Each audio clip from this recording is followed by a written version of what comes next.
The sunlight hitting your face in the morning does more than just illuminate you. It tells your brain the time, affects your sleep, may change your mood, and can start vitamin D production in your skin. But the same light, when received at the wrong time and in the wrong amount, can also harm your skin. So how necessary is sunlight really for our body?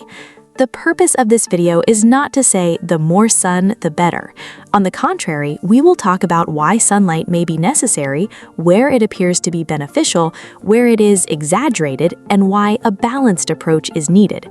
In this video, we will examine sunlight under three main topics: vitamin D production, the biological clock, and mechanisms related to mood. First, let's make one distinction clear. Sunlight is not just one single thing. It contains different components such as visible light, ultraviolet rays, and infrared rays. The part most often discussed in terms of health is usually ultraviolet, meaning UV rays. UV rays are also different within themselves. UVA can reach the deeper layers of the skin and is associated with skin aging.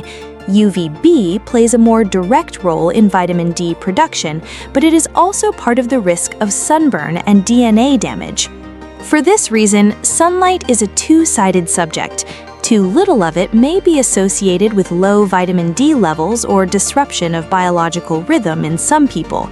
Too much of it may increase the risk of sunburn, skin aging, eye damage, and skin cancer.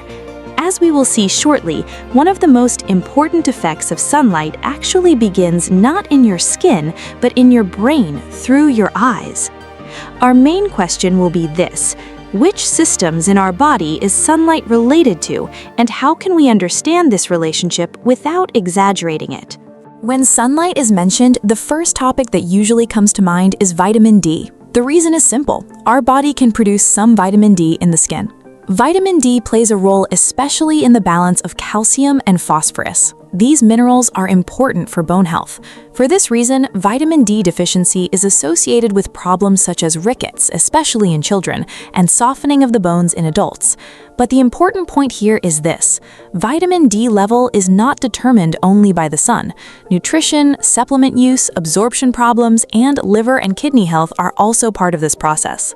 So, does everyone who does not get sunlight experience vitamin D deficiency? No, some people may remain at sufficient levels, while in others the risk may increase. Spending a lot of time indoors, dark skin pigmentation, advanced age, living at high latitudes, dressing in very covered clothing, or certain health conditions may increase the risk of low vitamin D. The thing that should not be misunderstood here is this: saying sunlight may be necessary for vitamin D does not mean unprotected sunbathing is necessary. Dermatology organizations emphasize that increasing intentional UV exposure for vitamin D may raise the risk of skin cancer. If vitamin D deficiency is suspected, the safest path is a blood test and evaluation with a doctor. But the effect of sunlight is not limited only to vitamin D. In fact, some of its effects may begin even without touching your skin at all. A less discussed but very important effect of sunlight is on the biological clock. The biological clock is the system that regulates the body's approximately 24-hour rhythm. Sleep, wakefulness, hormone release, body temperature, and the feeling of energy are related to this rhythm. Opening the curtains as soon as you wake up in the morning, going out onto the balcony, or seeing daylight for a few minutes on the way to work can give the body the message that the day has started.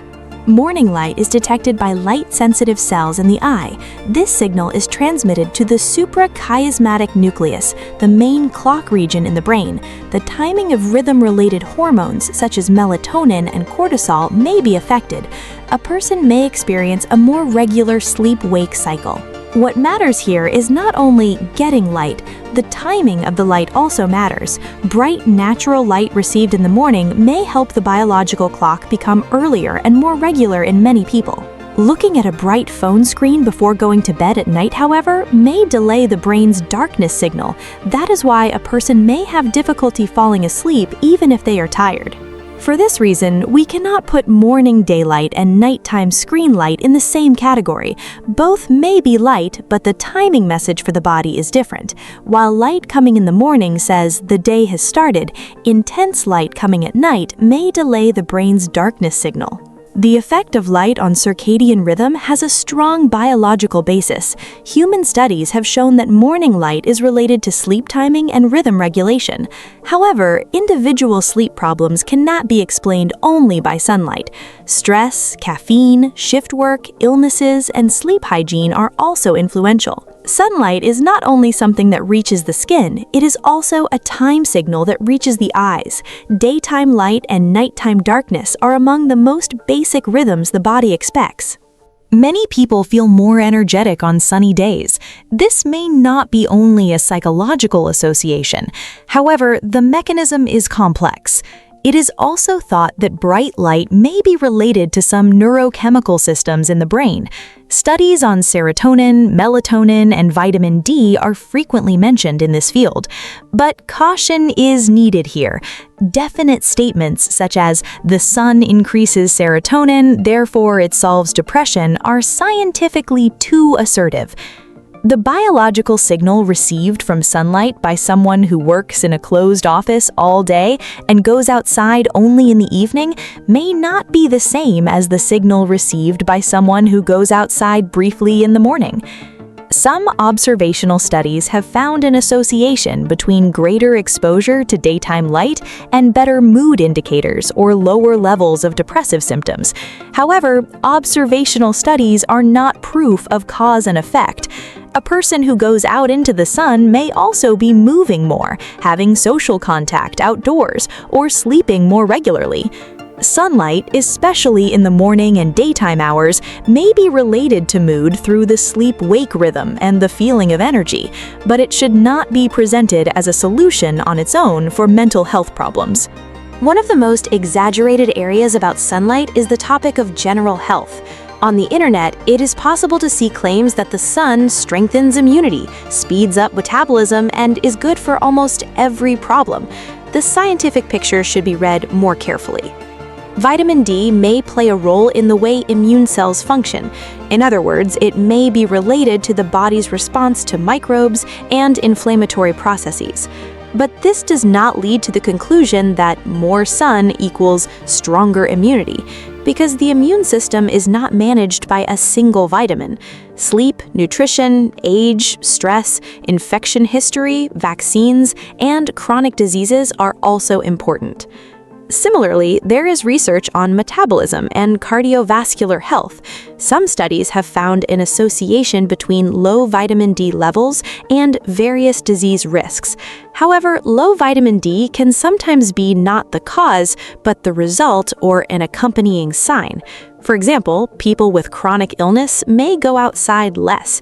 This may reduce both sun exposure and vitamin D levels. Scientific uncertainty begins exactly here. The fact that sunlight is associated with some health indicators does not always mean that the sun has a direct therapeutic effect.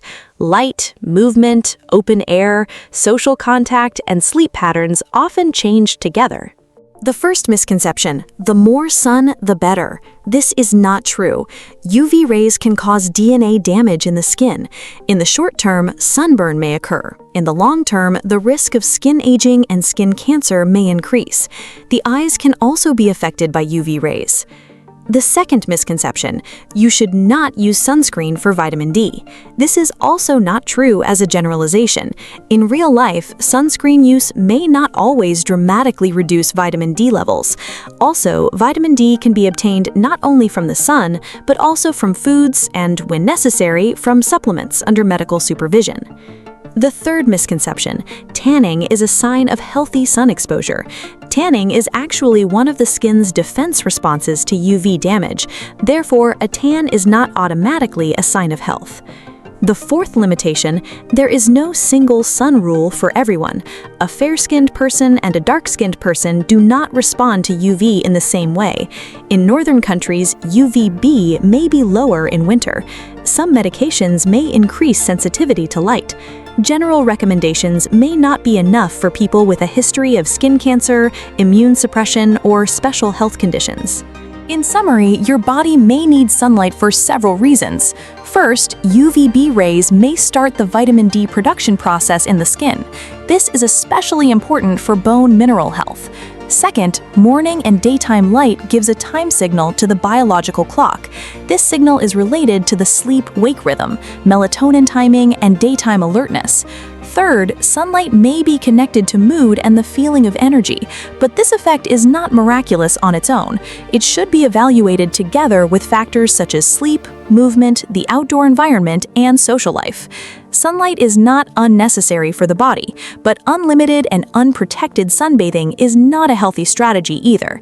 Scientifically, the most reasonable approach is to see sunlight as a natural rhythm signal and a part of the vitamin D process, while also taking UV risks seriously.